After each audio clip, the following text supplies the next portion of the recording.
Promesse biblique du jour. Étymologiquement parlant, encourager quelqu'un signifie lui donner du cœur, c'est-à-dire lui permettre d'investir pleinement la situation dans laquelle il se trouve, même lorsqu'il la considère comme une montagne infranchissable. Si souvent, nous retenons des paroles d'encouragement qui parfois sont ni plus ni moins des dons spirituels, et si nous les retenons pas, elles ouvriront parfois la porte au miraculeux. Peu de croyants réalisent que Dieu est un Dieu d'encouragement. Oui, Dieu veut nous encourager à travers sa parole, parce qu'il est tout-puissant, il comprend toutes les langues, il est omniscient, il sait tout, il est présent partout. Dieu est parfait, il est saint, il peut tout. Si on doute, on remet en doute les attributs de Dieu et on fait Dieu menteur. Dieu est amour, Dieu est infini. Voici quelques versets bibliques pour vous encourager. Car la parole de Dieu est vivante et efficace, plus tranchante qu'une épée quelconque à deux tranchants, pénétrante jusqu'à partager âme et esprit, jointure et moelle. Elle juge les sentiments et les pensées du cœur. Nulle créature n'est cachée devant lui, mais tout est nu et découvert aux yeux de celui à qui nous devons rendre compte. C'est dans Hébreux chapitre 4,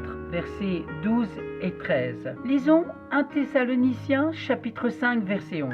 C'est pourquoi exhortez-vous réciproquement et édifiez-vous les uns les autres, comme en réalité vous le faites. Poursuivons avec Ésaïe chapitre 40, verset 31. Il est écrit: mais ceux qui se confient en l'Éternel renouvellent leur force. Ils prennent le vol comme les aigles. Ils courent et ne se lassent point. Ils marchent et ne se fatiguent point. Dans Ésaïe chapitre 43, verset 2, il est écrit: si tu traverses les eaux, je serai avec toi, et les fleuves, ils ne te submergeront point. Si tu marches dans le feu, tu ne te brûleras pas, et la flamme ne t'embrasera pas, car je suis l'Éternel ton Dieu. Poursuivons des paroles d'encouragement de la part de Dieu dans Deutéronome chapitre 31, verset 8, où il est écrit: l'Éternel marchera lui-même devant toi, il sera lui-même avec toi, il ne te délaissera point, il ne t'abandonnera point. Quelle promesse, n'est-ce pas? Dieu est fidèle à ses promesses, Dieu est fidèle à sa parole. Dans 2 Corinthiens chapitre 1, verset 3 à 4, il est écrit: béni soit Dieu, le Père de notre Seigneur Jésus-Christ, le Père des miséricordes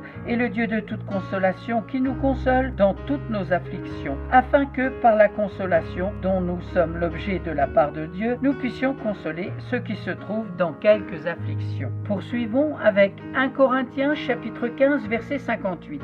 Ainsi, mes frères bien-aimés, soyez fermes, inébranlables, travaillant de mieux en mieux à l'œuvre du Seigneur, sachant que votre travail ne sera pas en vain dans le Seigneur.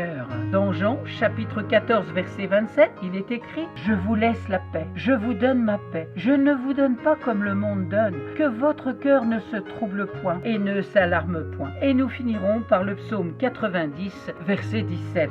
Que la grâce de l'Éternel notre Dieu soit sur vous, affermis l'ouvrage de nos mains, que vous soyez affermis, encouragés dans le nom puissant de Jésus. Amen. Oui, Dieu est un Dieu d'encouragement. C'est ce qu'il veut faire encore aujourd'hui à travers sa parole. Soyez abondamment encouragés, bénis, que le Saint-Esprit de Dieu vous apporte paix, joie et amour. Merci d'avoir pris du temps pour écouter Promesse biblique du jour. Rendez-vous à très bientôt.